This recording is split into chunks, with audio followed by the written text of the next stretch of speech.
Hello সবাইকে, welcome back to our channel. তো কালকে আপনারা নিশ্চয়ই দেখেছেন যে আমরা ক্রাবির 7 আইল্যান্ড ট্যুর করেছিলাম। আজকে আমাদের ক্রাবিতে সেকেন্ড দিন, আর আজকে আমরা একটি স্কুটি ভাড়া করে ভেবেছি যে ক্রাবি শহরটাকে একটু এক্সপ্লোর করব।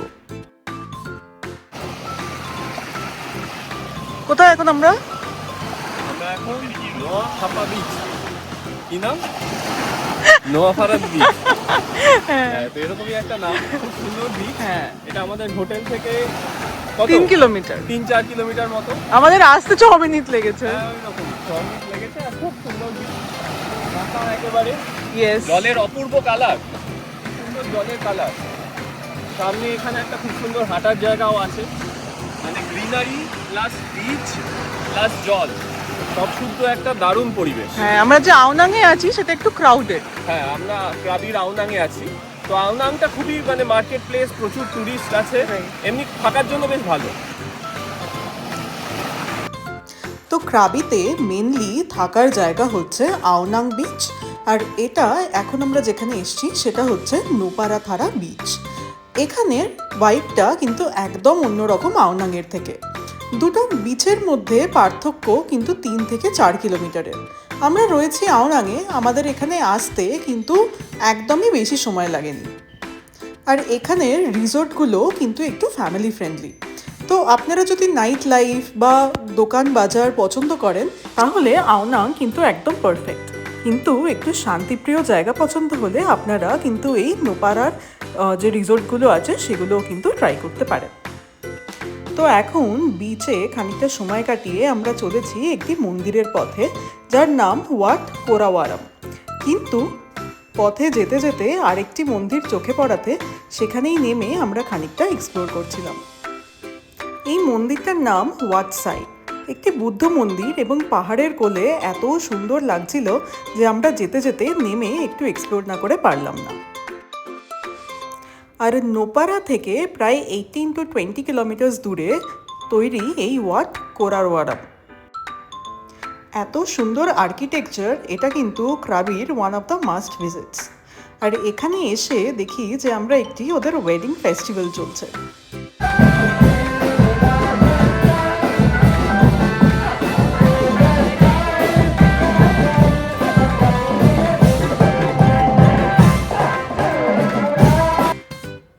মন্দিরটা কিন্তু অসাধারণ দেখতে ছিল, আর স্পেশালি যে সিঁড়িগুলো মন্দিরের ওপর যায় তার দুই পাশে কিন্তু ড্রাগন করা। তো আপনারা যদি আসেন নিচ থেকে একটি ছবি তুলতে কিন্তু একদম ভুলবেন না। তো যেহেতু এই ফেস্টিভ্যালটা চলছিল তাই জন্য আমরা আর বেশি সময় এখানে কাটাইনি। তো একটুখানি দেখে খানিকটা এক্সপ্লোর করে আমরা আবার বেরিয়ে পড়েছিলাম আওনাংয়ের পথে। যেরকম বললাম যে এই মন্দিরটি যে আওনাং বা নোপারা বিচ আছে সেখান থেকে প্রায় 18 to 20 কিলোমিটার দূরে ছিল। আমরা আজকের দিনের জন্য একটি স্কুটি রেন্টে নিয়ে নিয়েছিলাম। এখানে কিন্তু প্রায় এটাই সবাই করে, পাবলিক ট্রান্সপোর্টের থেকে এটা কিন্তু অনেক অ্যাক্সেসিবল। এবার আমরা খেতে এসেছি হোটেল আলিবাবাতে। এই আমাদের তন্দুরি রুটি, এগ ভুর্জি, চিকেন টিক্কা মশালা ও একটু স্যালাড। আমাদের আবার কমপ্লিমেন্টারি আইসক্রিম দিয়েছে। ক্রাবিতে কিন্তু ইন্ডিয়ান ফুডের কোনো অভাব নেই। দুপা যেতে না যেতেই যে কোনো ইন্ডিয়ান ফুডের দোকান কিন্তু আপনাদের চোখে পড়বেই। তো খেয়ে দিয়ে একটু রেস্ট করে আবার আমরা চলে এসেছি সানসেটের জন্য নোপারা বিচে। আচ্ছা, তাহলে একটা মজার ব্যাপার বলি। এখন বাজে বিকেল 5টা। আমরা এই সেম বিচে আবার এলাম দুপুরে একটুখানি রেস্ট নিয়ে, কিন্তু দেখতে পাচ্ছেন জল কতটা কমে গেছে।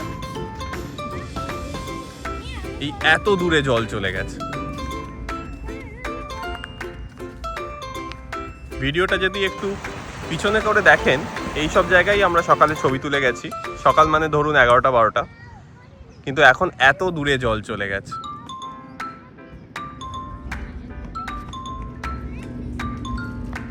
শুধু 3-4 ঘন্টার মধ্যে।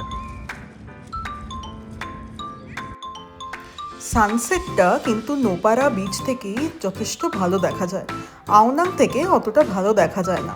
তাই আপনারা যদি এটা দেখতে চান, ইদার আপনারা কোনো 7 আইল্যান্ড বা কোনো আইল্যান্ড ট্রিপ করতে পারেন, যেখান থেকে অসাধারণ লাগে সানসেট, আর না হলে এখানেও কিন্তু চলে আসতে পারেন। আর এই নোপারা যে বিচটি আছে তার অপোজিটেই হলো আওনাং ল্যান্ডমার্ক, এবং যেখানে নাইট মার্কেট বসে। তবে এই মার্কেটটা রোজ বসে কিনা আমি ঠিক জানি না, উইকেন্ডে এবং কোনো পাবলিক হলিডেতে কিন্তু এই মার্কেটটা আপনারা পেয়ে যাবেন। যে আওনাংয়ের যে ট্যুরিস্ট শপসগুলো আছে তার থেকে কিন্তু অনেক সস্তা এই মার্কেটটা, স্পেশালি আপনারা যদি কোনো সুভিনিয়ার কিনতে চান। এক পাশে যেরকম সুভিনিয়ারের দোকান, তার অন্য পাশে কিন্তু রয়েছে চিলড্রেন্স পার্ক এবং পুরো ফুড মার্কেট। তো থাইল্যান্ডের যে লোকাল কুইজিন সেটা যদি আপনারা ট্রাই করতে চান, এটার থেকে ভালো জায়গা বোধহয় আর নেই। থাইল্যান্ডে যা যা পাওয়া যায় সব আপনারা কিন্তু এই একই রুফের নিচে পেয়ে যাবেন। তার সাথে লাইভ মিউজিকও ছিল এবং একটি ওপেন এয়ার বসার জায়গাও ছিল। তো ফুড স্টলস দেখতে দেখতে যেটা বলে রাখি যে থাইল্যান্ডের রাস্তাঘাট কিন্তু অসাধারণ এবং কম্পারেটিভলি অনেক সেফ। আমরা সকালে যে স্কুটি নিয়ে ঘুরছিলাম তাতে কিন্তু কোনো রকম প্রবলেম হয়নি। ফাঁকা রাস্তা, ট্রাফিক নেই, আর তার সাথে অসাধারণ সিনারি। স্কুটি ভাড়া নেওয়ার জন্য কিন্তু লাইসেন্সেরও কোনো প্রবলেম নেই। জাস্ট আপনাদের পাসপোর্ট বা 3000 বাট একটা সিকিউরিটি ডিপোজিট রাখতে হয় ফর দ্য টাইমিং যখন আপনাদের কাছে স্কুটি থাকবে। আর আপনারা যখনই স্কুটিটা ফেরত দেবেন তখনই কিন্তু সেই কশন মানি বা আপনাদের পাসপোর্ট আপনারা যেটাই জমা রেখেছিলেন সেটা ওরা ফেরত দিয়ে দেবে। যথেষ্ট রিজনেবল প্রাইস ছিল এবং আমাদের মতে this is one of the best way to explore Krabi. যাকে ঘুরতে ঘুরতে আমরা যেটা দেখলাম যে এখানে শুধু থাই কুইজিনই না, ওয়ার্ল্ডের সমস্ত কুইজিনই কিন্তু পাওয়া যায় এই আওনাং ল্যান্ডমার্ক মার্কেটে। আর এখানে বিক্রি করছে ক্রোকোডাইল স্টেকস। এরকম ভয়ঙ্করভাবে সাজানো খাবার দেখে খেতে ইচ্ছা করে কিনা জানি না, তবে আমাদের তো একটুও ইচ্ছা করছিল না ট্রাই করতে। আপনারা কি খেয়েছেন কখনো ক্রোকোডাইল স্টেকস? খেয়ে থাকলে কিন্তু কমেন্টে অবশ্যই জানাতে ভুলবেন না। আর এখানে রয়েছে নানা রকম সি ফুড, স্কুইডস, অক্টোপাস, স্টারফিশ, আপনারা চুজ করতে পারেন এবং সেখান থেকে ওরা তুলে ভেজে দেবে। তো আমাদের অত অ্যাডভেঞ্চারাস ফুড ট্রাই করতে ইচ্ছা করছিল না, তাই আমরা প্লেন অ্যান্ড সিম্পল শাওয়ারমা খেয়ে আরও একটু এক্সপ্লোর করছিলাম মার্কেটটা। তো এই মার্কেটটা কিন্তু একমাত্র রাত্রিবেলাতেই বসে, মোস্ট প্রবাবলি শুধু উইকেন্ডে। তো বিকেল 5টা থেকে 6টার পরে এই মার্কেটটা ওপেন হয় এবং যত রাত বাড়ছিল তত আস্তে আস্তে কিন্তু দোকানও বাড়ছিল। তবে শুধু ওপেন মার্কেট না, এর পাশে কিন্তু প্রপার একটি মলও আছে, সেখানে আপনারা KFC, ম্যাকডোনাল্ডস এরকম খাবারও পেয়ে যাবেন।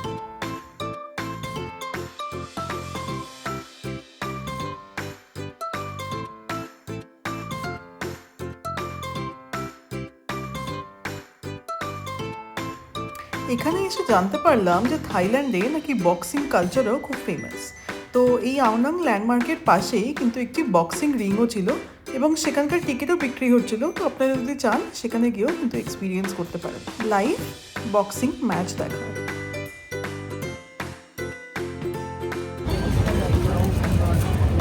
এটা একটা কি চিকেন চিজ গার্লিক নান, তো দেখা যাক কেমন খেতে।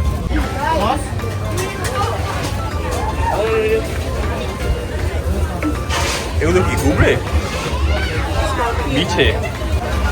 এটা সেই মোচি, আমরা লাস্ট টাইম যখন জাপানে গিয়েছিলাম তখন খেয়েছিলাম।